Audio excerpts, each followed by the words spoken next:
Hello बच्चों, कैसे हो? उम्मीद करता हूँ सब अच्छे होंगे। और आज हम पढ़ेंगे फिजिक्स का पहला चैप्टर हम लोग पढ़ेंगे मोशन। और ये मेरा कॉन्टैक्ट नंबर है, आप इस पे नोट्स के लिए व्हाट्सएप कर सकते हैं। और ये मेरा कोचिंग इंस्टीट्यूट है जो आलमबाग में चलता है, आलमबाग लखनऊ में। तो उम्मीद करता हूँ कि आप इस चीज़ को लाइक और सब्सक्राइब ज़रूर करेंगे। ठीक है, फिजिक्स में ठीक है पहले चैप्टर के बारे में हम डिस्कशन करेंगे। ठीक है, मोशन। मोशन है क्या? मोशन का मतलब होता है गति, हिंदी में बोलते हैं उसको गति। ठीक है, गति क्या होता है? जैसे आपके घर में कोई भी चीज़ है, वो रेस्ट में रहती है और अचानक से वो मूव करना शुरू कर देती है। तो उसको जब वो मूव करना शुरू कर देती है, उसको हम लोग क्या कहते हैं? गति कहते हैं। लेकिन मूव करती है तो कैसे करती है? किसी डायरेक्शन, पर्टिकुलर डायरेक्शन में और पर्टिकुलर टाइम के अनुसार क्या करती है? मूव करती है। तो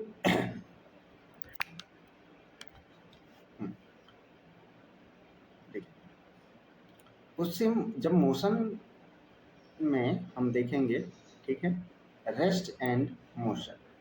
रेस्ट क्या होता है? देखो, कोई भी if the position of an object does not change as a time passes, time के साथ साथ अगर कोई भी वस्तु अपना पोजीशन चेंज नहीं करती है, then it is said to be at rest. तो उसे क्या कहा जाएगा? कि यह वस्तु रेस्ट में। और if the position of an object can change as a time passes, then it is said to be in motion। अगर कोई टाइम के साथ क्या कर रहा है? वो पास हो रहा है, आगे जा रहा है, तो उसको हम लोग क्या कहेंगे? मोशन में। बात समझ में? अब आता है हमारा an object can be at the rest with respect to one thing and in the motion with the respect to some other things at the same time. एक ही समय पे वो गति में भी हो सकता है और एक ही समय पे रेस्ट में भी हो सकता है। So the state of the rest and motion are relatively only. ठीक है, ये एक के बाद से एक क्या होंगे? होते रहेंगे। ठीक है, और एक दूसरे से क्या करते हैं? रिलेट करते हैं। To locate the position of an object, we have to close some situation reference point called the origin।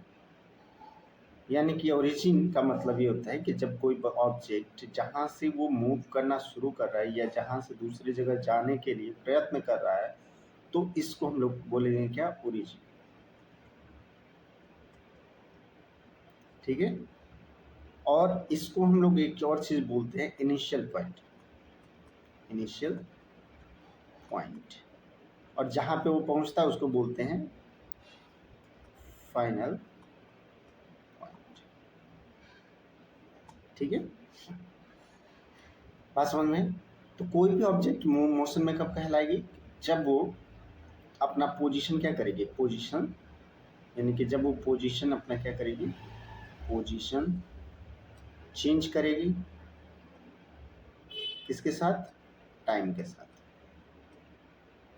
और अगर वो टाइम के साथ पोजीशन चेंज नहीं कर रही है तो मोशन में नहीं, रेस्ट में कहलाएगी। इतनी बात समझ में? इतनी बात समझ में आई होगी। ठीक है, चलिए आगे बढ़ते हैं। अब आता है डिस्टेंस एंड डिस्प्लेसमेंट। ठीक है, क्या आता है? Distance and displacement. देखिए, डिस्टेंस या डिस्प्लेसमेंट होता क्या है? अब थोड़ा सा इस पे हम जिक्र करेंगे कि डिस्टेंस क्या होता है और हमारा डिस्प्लेसमेंट क्या होता है। ठीक है, देखिए, डिस्टेंस का मतलब ये होता है कि एक्चुअल पाथ,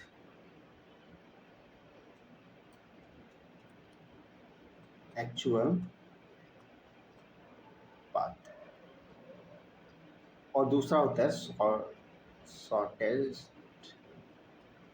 डिस्टेंस। ठीक है। जब कोई ऑब्जेक्ट, ठीक है, ट्रेवल कर रहा है एक्चुअल पाथ को, जैसे आप घर से निकले, ठीक है, घर से निकले और 2 किलोमीटर नॉर्थ गए, 2 किलोमीटर, उसके बाद से 3 किलोमीटर साउथ गए, सॉरी ईस्ट गए, ठीक है, किलोमीटर।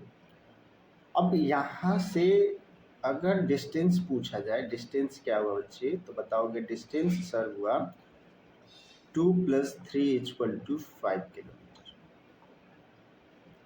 लेकिन अगर शॉर्टेस्ट में देखा जाए, ठीक है, अगर हम इसको, एक minute,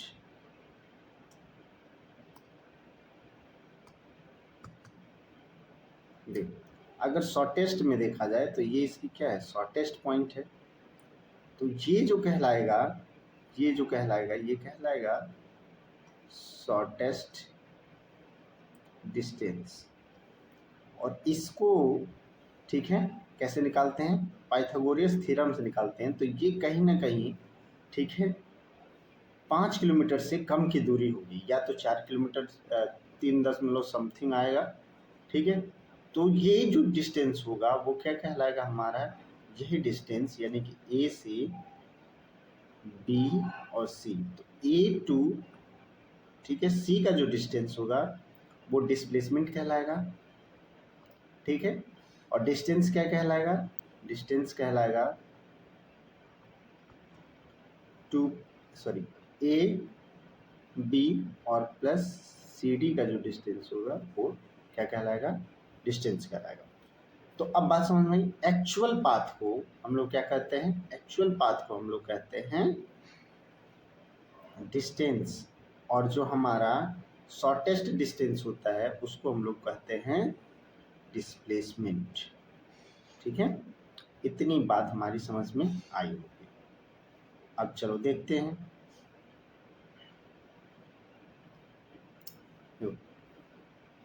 The distance traveled by an object is the length of the actual path of the travel.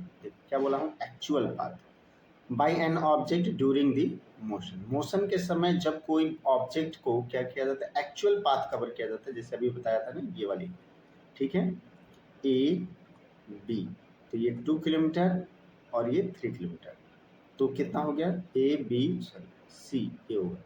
तो ये 2 + 3 = क्या होगा, 5 किलोमीटर एक्चुअल पाथ, ठीक है, ये बात समझ में। और ये मोशन में ही रहेगा तभी तो मूव करेगा, ये मोशन में रहेगा तभी तो मूव करेगा। और देखिए ये क्या होता है, स्केलर क्वांटिटी। स्केलर क्वांटिटी क्या होता है और वेक्टर क्वांटिटी क्या होता है, बता, ठीक है, याद रहेगा। दूसरा देखो, दूसरा कह रहा है कि डिस्प्लेसमेंट क्या होता है, displacement of an object in the motion is the shortest distance between the initial point, यानी कि ए, ठीक है, and the final position of an object. अब वस्तु कहाँ पहुँच गई, यहाँ से यहाँ पहुँच गई, ठीक है। तो इसको हम लोग क्या कहेंगे, इसको हम लोग कहेंगे शॉर्टेस्ट डिस्टेंस। ये हमारा हो जाएगा डिस्प्लेसमेंट, ठीक है, बात समझ में। ओके गाइस, समझ में तो आ रहा है ना। चलिए अब आगे देखते हैं।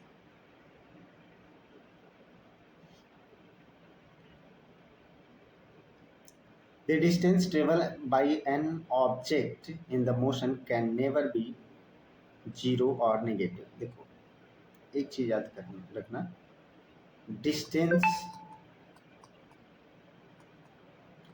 जीरो नहीं हो सकता, ठीक है, डिस्टेंस कभी जीरो नहीं हो सकता और ना ही नेगेटिव हो सकता है। एक क्लास में मैंने लेक्चर लिया था, तो मैंने पढ़ाया था कि ये कभी जीरो नहीं हो सकता है, ठीक है, इतनी बात समझ में। दूसरा याद रखना है हमें, displacement of an object can be positive, zero और नेगेटिव, ठीक है। डिस्प्लेसमेंट शॉर्टेस्ट नेगेटिव भी हो सकता है और पॉजिटिव भी हो सकता है। Never can the distance travel be less than the displacement. ठीक है, जो डिस्टेंस होगा, ठीक है, डिस्टेंस डिस्प्लेसमेंट की तुलना में, मतलब हमेशा यही ग्रेटर रहेगा, ये क्या रहेगा, लेस। अब ये कहिए कि ये कम होगा तो डिस्टेंस कभी कम नहीं हो सकता। ठीक है, डिस्प्लेसमेंट कम हो सकता है लेकिन डिस्टेंस कभी डिस्प्लेसमेंट से कम नहीं हो सकता। ठीक है, और बोथ कौन, distance and displacement have the same units. इनका यूनिट अगर मीटर में है तो मीटर में ही है, और सेंटीमीटर में है तो सेंटीमीटर में, किलोमीटर में है तो किलोमीटर में है। ठीक है, यानी कि इसका जो एसआई यूनिट होता है वो क्या होता है, मीटर पर सेकेंड। ठीक है, याद रहेगा। चलिए,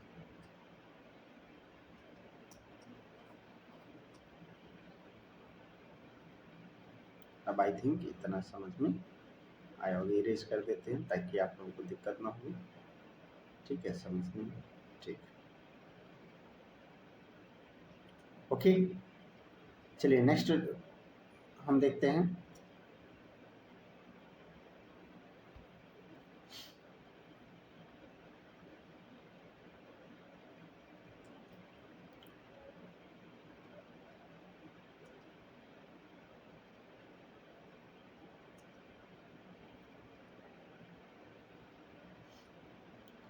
यूनिफॉर्म और नॉन यूनिफॉर्म मोशन। यूनिफॉर्म का मतलब क्या होता है, यूनिफॉर्म का मतलब होता है, देखो अभी हम लोगों ने बात किया था कि कोई भी ऑब्जेक्ट किसमें टाइम के साथ ट्रेवल करती है। तो टाइम के साथ जब ट्रेवल करती है तो याद रखना है, जब इक्वल डिस्टेंस रहे एंड इक्वल टाइम इंटरवल रहे।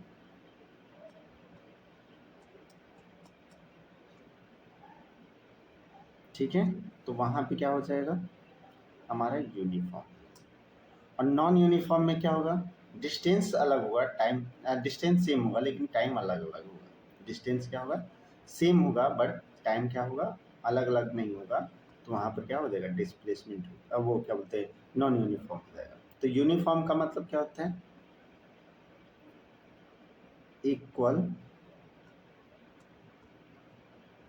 क्या हो जाएगा, डिस्टेंस एंड टाइम। और इसमें क्या हो जाएगा, इसमें याद रखना है अनइक्वल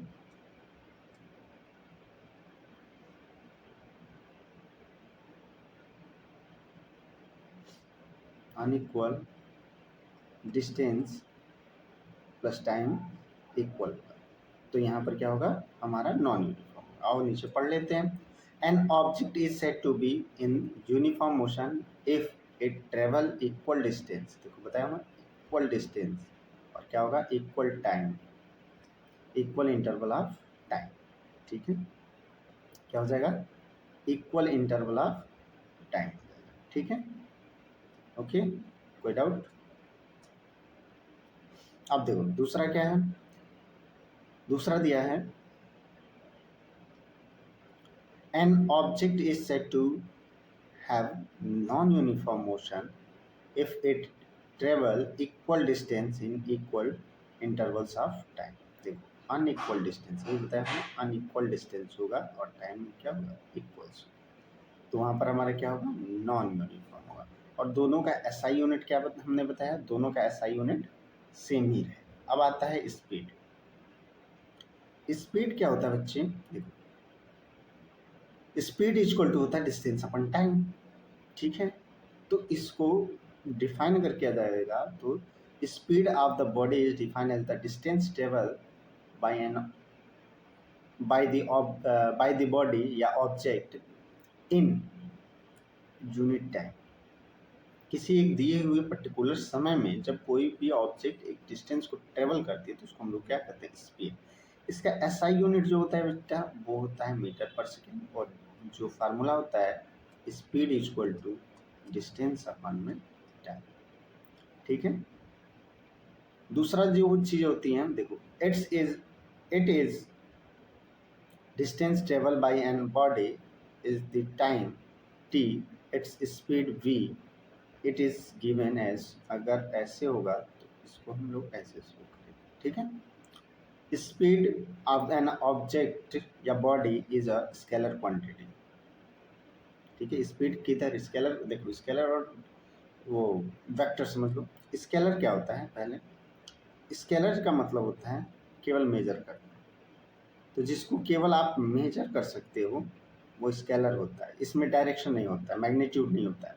और जो वेक्टर होता है, वेक्टर में क्या होता है, डायरेक्शन के साथ साथ वेक्टर, मतलब सॉरी मैग्नीट्यूड भी होता है। तो मैग्नीट्यूड का मतलब होता है डायरेक्शन। आपको, ठीक है, डिस्टेंस के साथ बताया जाएगा 3 किलोमीटर पूरब, 3 किलोमीटर पश्चिम, 3 किलोमीटर उत्तर, 3 किलोमीटर दक्षिण जो है, तो वो वेक्टर हो जाएगा। और स्केलर का मतलब केवल बोला जाए कि 5 किलोमीटर की स्पीड से चले। तो यहाँ पर ये नहीं बताया जा रहा है कि किधर आप चल रहे हैं, केवल ये बताया जा रहा है कि आप गए, कहाँ गए, किधर गए, ये कोई डायरेक्शन नहीं बताया जा रहा है, तो वहाँ पर स्केलर होगा, ठीक है। आई थिंक इतना समझ में आया, ठीक।